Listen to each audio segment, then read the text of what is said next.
Bonjour à tous, on se retrouve pour une nouvelle vidéo sur les Brooklyn Nets, qui est un peu l'équipe surprise de ce début de saison. On va regarder un peu ce qu'ils font en attaque, parce qu'il y a des choses vraiment très intéressantes. Ça me fait un peu penser à Will Hardy avec le Jazz, où en fait on n'a pas spécialement de stars, mais on arrive à avoir un système offensif qui performe. Donc on part directement. Donc on le voit sur cette première action, donc je vous ai mis le nom des systèmes en dessous, mais on va regarder un peu tout ça parce que ça peut être des noms un peu indigestes parfois, mais ce qui compte c'est ce qui est fait et pas tellement le nom de l'action. Donc là en fait on a un dribble end-off sur le côté et on va avoir une passe en fait qui est faite ici à Cam Johnson. Et ce qu'il faut savoir c'est que le fait d'avoir ce end-off là plus la passe ici, c'est ce qui s'appelle une boomer action, où en fait c'est une action en 4 out, 1 in, puisqu'en fait Ben Simmons va se placer là et poser un écran, donc on va avoir 1, 2, 3, 4 joueurs ici, Ben Simmons qui va être là, donc c'est 4 au-delà de la ligne à 3 points, plus 1 à l'intérieur, ce qui s'appelle donc 4 out, 1 in, je pense que vous connaissez le 5 out. Donc là, on sert Cam Johnson et on a un step-up screen, donc c'est un ball screen un peu dans le dos qui est posé ici. Et on a Cam Johnson qui arme un 3 points. Donc, si on remet l'action, donc là voilà, là ici on voit qu'on a un 3 points ouvert de Cam Johnson. Et on a Devin Booker donc là qui fait une faute. Là pareil, on a toujours cette Boomer Series, donc Boomer c'est le nom de l'équipe australienne, donc j'imagine que ça s'appelle comme ça, parce que l'équipe d'Australie a dû le pratiquer, souvent c'est comme ça, donc on a toujours ce 1, 2, 3, 4 joueurs ici, et Ben Simmons qui est à l'intérieur, donc toujours cet alignement en 4 out, 1 in, et cette fois voilà, comme on le voit, il n'y a pas eu l'écran de posé, on sert Ben Simmons sur l'elbow. Et ce qui est bien avec cette attaque des Nets, c'est direct, en fait, il y a une action qui se passe. On reste pas statique. Là, on a Cam Johnson qui vient faire un écran, qui est rejeté. Ben Simmons sert Cam Johnson, et du coup, on a vu, ça a créé de la confusion dans la défense, plus personne le défend, et du coup, on a Cam Johnson qui se retrouve avec un 3 points ouvert. Donc là, ici, toujours c'était contre les Warriors, donc on a toujours cet échange, comme on vient de voir, entre Cam Thomas et Dennis Schroeder. Et là, on va avoir l'option de soit Zaire Williams va venir poser un écran, ou alors on va le servir à l'elbow. Donc là, c'est ce qui se passe. Au lieu d'avoir l'écran, cette fois, on le sert à l'elbow. Et là, on le voit directement, le mouvement des Nets qui se met en place. Donc là, on a un pin down qui est posé pour Dennis Schroeder. Ça pourrait aussi très bien être une zoom action, où il pourrait être servi comme ça. Mais là, du coup, on a un pin down, Stephen Curry qui est pris dans l'écran. Et du coup, on a un 3 points ouvert. Là, on est toujours donc pareil, ce boomer set avec l'échange ici. On sert Dennis Schroeder. On sert encore sur l'elbow cette fois Dorian Finney-Smith. Et là, cette fois, tout à l'heure, on avait eu un pin down servi. Là, ce qu'on va avoir, c'est un flare screen de Ben Simmons. Donc normalement, on aurait potentiellement un Cam Johnson qui est ouvert à 3 points. Là, on voit que Devin Booker a bien traversé l'écran. Et c'est ça qui est bien, plutôt que l'attaque s'enraye. Non, hop, qu'est-ce qu'on fait ? On fait un rescreen, on refait un dribble end-off pour Cam Johnson. Vu qu'on a Nurkic qui est en drop, on peut l'attaquer. Et Devin Booker qui a recover, mais du coup, trop tard, Cam Johnson qui a pu avoir la faute. Donc là, pareil, on a toujours le même set. Là, on sert Dennis Schroeder. Et là, on le voit, en fait, il y a eu un pré-switch, que normalement, c'était Watford qui était sur Durant. Et du coup, là, c'est Dorian Finney-Smith qui vient poser l'écran. Et donc, Durant pré-switch, en fait, je pense que c'est pour switcher l'action. Voilà, c'est ce qui se passe en switch. Mais qu'est-ce qui s'est passé ? Du coup, là, on a un mismatch. Du coup, on a Watford qui va pouvoir attaquer Devin Booker en post-up et qui va pouvoir terminer. Donc là, pareil, on le sait, les Warriors ont une défense très agressive. Et donc là, les Nets vont s'adapter par rapport à ça. Donc là, on a eu le dribble end-off ici. Là, normalement, on a l'écran qui est posé ici. Mais généralement, les Warriors sont très agressifs et viennent trap ou viennent edge, donc monter très très haut sur l'écran. Donc là, ce qui se passe, en fait, c'est qu'on a eu une feinte, tout simplement. Où en fait, on a une decoy action, se dire un leurre, où on fait croire qu'on vient poser l'écran, qu'on va jouer notre action normalement. Et en fait, non. On fait la passe ici, ce qui surprend la défense, et du coup on a une stampede action, donc c'est au moment où le joueur réceptionne le ballon, il vient attaquer le cercle, Et là, on a un Draymond Green qui est légèrement en retard. Du coup, on a un 2 points plus la faute. Et là, ici, c'est pareil. On a toujours le boomer set avec l'échange là. Plus, normalement, le stepped up screen qui vient. Sauf qu'en fait, on va servir le joueur pour la stampede action. Kyle Anderson est légèrement en retard. Et il va pouvoir prendre la faute. Donc là, c'est un nouveau set où c'est un dribble dive. Où en fait, le dribble, c'est l'échange qu'on vient de voir. Voilà, là on a un échange ici entre les deux joueurs. Et ensuite, une dive action, c'est en fait le joueur qui était là, Shake Milton, qui va en fait partir d'ici pour aller dans le corner opposé. Et on a Ben Simmons qui vient faire un pick and roll. Donc on le voit, il y a vraiment beaucoup de mouvements dans cette attaque des Nets. Là, du coup, on attaque le drop. Et voilà, on voit le flow de l'action qui continue. On attaque. Devin Booker est revenu. On l'attaque en 1 contre 1. On sert Ben Simmons qui se retourne et qui peut terminer. Donc là, c'est pareil. Comme l'action d'avant, on a cet échange entre les deux. Et là, voilà.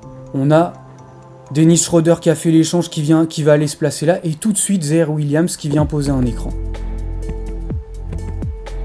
Et là, on a un Cam Thomas du coup qui va pouvoir attaquer en isolation et ressortir sur Cam Johnson.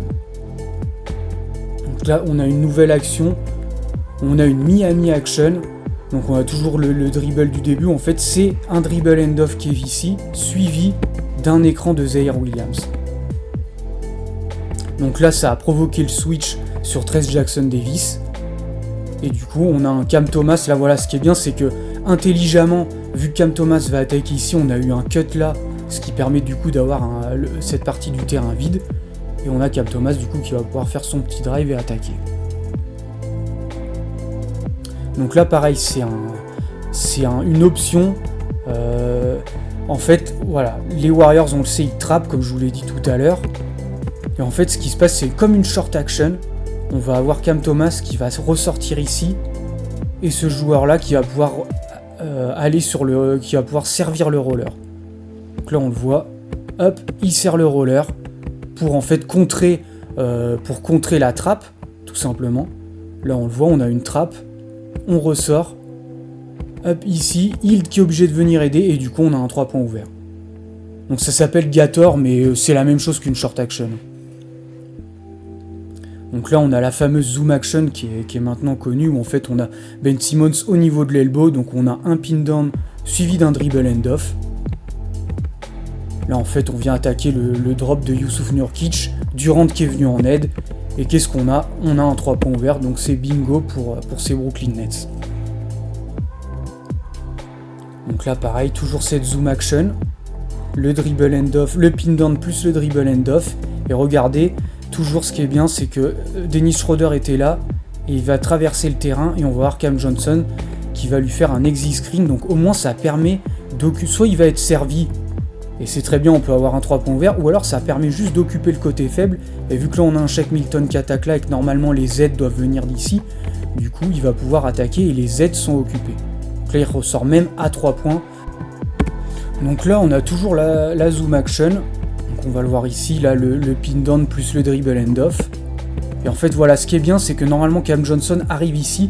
Et ce qui se passe c'est que Tyrese Martin va libérer le terrain et va se placer ici. Comme ça, si Cam Johnson arrive là, plutôt qu'il y ait déjà quelqu'un et que du coup on a un terrain un peu embouteillé, on aurait ces deux joueurs là, du coup il va ici, comme ça potentiellement si Cam Johnson arrive là, il pourra avoir un 3 points ouvert. Donc là non, ce qui va se passer c'est que Ben Simmons garde le ballon, va servir Shake Milton, et là donc on a Tyrese Martin toujours qui va clear out, donc là on aurait pu avoir, là on voit on a un peu un embouteillage ici, donc ça aurait pu être problématique, mais en fait voilà, Tyrese Martin passe bien derrière, ce qui fait qu'en fait ça gêne Bradley Beal, et il va pouvoir avoir un 3 points ouvert.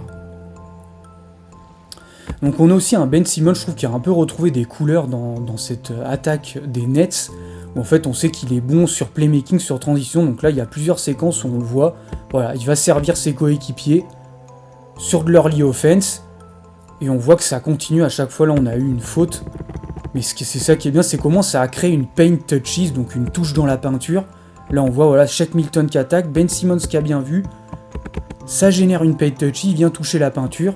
Les aides, on a des aides qui sont venues ici. Shake Milton du coup qui ressort à 3 points. Et là on a Ryan Dunn qui est obligé de faire un close-out. Et du coup Cam Johnson va pouvoir attaquer ce close-out et trouver la faute. Donc là voilà, toujours après un rebond, on a Ben Simmons qui aime bien faire ça du côté de Philadelphie, il faisait énormément ça. Et en fait là voilà, on voit ça attire les aides forcément vu qu'il traverse le terrain. Les joueurs sont concentrés sur le ballon. Et voilà, Zaire Williams qui va pouvoir couper dans le dos et directement trouver un panier facile. Pareil ici, après un rebond, on le voit. Ce joueur attaque directement la peinture. Et avec une petite feinte, il peut finir directement. Donc là, on a une Miami Action. Où en fait, on l'a vu tout à l'heure, c'est un dribble end-off. Suivi là d'un pick and roll. Et vu que les Suns sont en drop, on a un Watford qui vient pop à 3 points. Et du coup, vous voyez, on a tout cet espace-là et du coup, il peut shooter. Voilà, du coup, on a un shoot ouvert. Bon, ça rentre pas, mais c'est pas grave. Donc là, il y a eu le rebond offensif. Mais ce qui est important, c'est qu'en fait, ça a généré un tir ouvert à 3 points. Donc là, on a un système très intéressant. Je crois que c'est la première fois que je le vois. En fait, on a un pin down ici et un autre pin down ici. Et ces deux pin downs vont se transformer en deux écrans en horns. On voit une course croisée des deux joueurs. Et là, du coup, on a un système horns. Mais on le voit, les deux joueurs là sont en drop. Donc, on a un Dennis Schroeder qui a tout l'espace pour attaquer. Qui peut ressortir sur Watford. Qui va attaquer le close-out. Bon, il finit pas l'action, mais on l'a vu, c'est très intéressant parce qu'au moins, ça a créé du jeu. Là, déjà, potentiellement, il avait un shoot ouvert à 3 points. Mais vu que c'est un big, un mismatch, il peut l'attaquer. Bon, il y a Kevin Durant qui fait une bonne défense au panier. Donc là, on a un horns, un système en horns qui va se mettre en place. Donc voilà, on a Watford qui se met ici. Donc le système en horns, c'est en fait, on a deux joueurs, un ici, plus deux dans les corners. Et un porteur de balle, donc en fait ce qui fait que ça forme un A comme ça. Voilà. Donc il va donner le ballon à Schroeder, il va recevoir un shin screen, donc en fait c'est tout simplement c'est un back screen après avoir donné le ballon. Et ensuite on a Watford qui vient faire un pick and roll, ça s'appelle un horn shin pick and roll. Et là on a un Dennis Schroeder du coup qui a eu le switch sur Kevin Durant et qui va l'attaquer sur un pull-up. Donc là, on va avoir une post-split action où Ben Simmons va s'installer au poste. Et là, on va le voir ici, là, le stagger screen qui se met en place. Donc là, c'est vraiment dans un mini espace, mais on le voit là, les deux écrans. On a un joueur qui va rentrer là, plus Cam Johnson qui va être ici. Et voilà, on voit que l'action n'a pas marché. Du coup, qu'est-ce qui se passe ? Et ben, on a un Ben Simmons qui vient directement poser un dribble end-off pour Cam Johnson, qui le resserre. On sait que c'est pas un shooter à 3 points, donc on repart à nouveau sur un dribble end-off. Voilà, Cam Johnson qui n'a pas trouvé de solution. On repart à nouveau sur un dribble end-off et on finit quand même par avoir un shoot ouvert. Donc là, pareil, on a toujours cette Simmons qui vient s'installer au poste et là, on va mieux le voir. Bon, là, on a le stagger screen qui vient se mettre en place ici. Voilà. Donc il y a un joueur qui va curl ici. Et qui est directement servi, on le voit là, Tyus Jones qui est un peu en top lock et qui voit pas la passe qui va arriver, et du coup on a un dunk, donc un panier très rentable pour l'attaque des Nets. Donc là on a une veer action, donc en fait c'est un simple pick and roll, et le joueur qui a fait l'écran porteur va aller faire un pin down pour le joueur qui est ici. Donc là c'est ce qui se passe, et là on a le joueur des Suns qui est en retard et du coup ça crée un décalage. Watford qui a pop et ça fait un 3 points ouvert. Donc on a aussi les weave action qui adorent utiliser les Brooklyn Nets. Il y a aussi du côté de Philadelphie Nick Nurse qui a beaucoup mis en place ça l'année dernière. Donc en fait on a eu un échange ici et après l'échange là, le dribble end-off là, on a un nouveau dribble end-off. Vous avez reconnu l'action tout à l'heure, en fait on a pareil cette boomer action, cette Knicks action, ça s'appelle aussi Knicks action quand en fait on a le dribble end-off ici, plus la passe ici, plus le step-up screen de Ben Simmons. Donc là on sert Ben Simmons et là qu'est-ce qu'on voit ? On a eu une zoom action et on a le 3 points ouvert de Cam Johnson. Donc c'est ça qui est bien, comme je disais tout à l'heure dans cette attaque des Nets, c'est qu'en fait quand une action n'a pas marché, eh bien on en fait directement une deuxième où là on a Dennis Schroeder qui vient set un pin down plus le dribble end-off. Et ça oblige Devin Booker à traverser plein d'écrans et ça finit par un tir ouvert. Donc là c'est pareil, on va avoir la weave action, donc l'échange entre les deux, plus là à nouveau le dribble end-off avec Dorian Finney-Smith qui remet à Dennis Schroeder. Là normalement on devrait avoir le step-up screen, mais du coup il est rejeté, on remet la balle à Ben Simmons. Et là pareil comme tout à l'heure, on voit qu'il se met en place la zoom action. Et en fait on va voir que c'est une feinte. Pour surprendre la défense, Ben Simmons va directement, on voit Kevin Durant qui regarde ici. Du coup pour surprendre, on donne la balle directement à Dorian Finney-Smith qui attaque et qui remet à Ben Simmons. Là pareil, toujours la weave action, c'est un peu l'action de base. Avec cette fois on voit le step-up screen. On resserre et ça va. On recherche l'action suivante. On donne la balle, on fait un écran et on a un tir. Bon là on a vu qu'on avait un airball, mais dans le principe c'est ce qu'on veut. Tout ce qui n'a pas marché, en fait, on a une nouvelle action qui vient apparaître une fois que la première action n'a pas marché. Donc là c'est une action qui résume bien, je trouve, cette attaque des Nets où en fait on va avoir plein d'échanges des deux côtés du terrain, vous allez voir. Donc là on a déjà une première feinte d'écran, et là on a vu un Tyrese Martin qui était là, vu que la balle va aller ici, lui il vient cut ici, ce qui fait que ça libère une partie du terrain. Et du coup ça a créé plein de mouvements, là voilà, Cam Johnson qui va pénétrer ici dans la raquette, et en fait, et là voilà, Dorian Finney-Smith qui était là, qui va aller cut ici, donc on voit plein de mouvements, donc ça crée plein de confusion dans la défense. Là du coup on a un Royce O'Neal qui est un peu perdu vu qu'il avait Dorian Finney-Smith de base qui a cuté là, il vient quand même rester ici, et ce qui fait que du coup on a un Tyrese Martin qui est laissé tout seul à 3 points. Donc tout ce mouvement de l'attaque des Nets en fait crée des confusions dans la défense, et du coup c'est comme ça qu'ils arrivent à créer des paniers faciles, et d'ailleurs ils ont l'une des plus grosses fréquences de tir à 3 points de NBA actuellement. Donc voilà pour cette vidéo sur les Brooklyn Nets et ce que met en place Jordi Fernandez. Donc j'espère que ça vous aura plu. N'hésitez pas à vous abonner et à laisser des commentaires, et on se retrouve prochainement pour une nouvelle vidéo.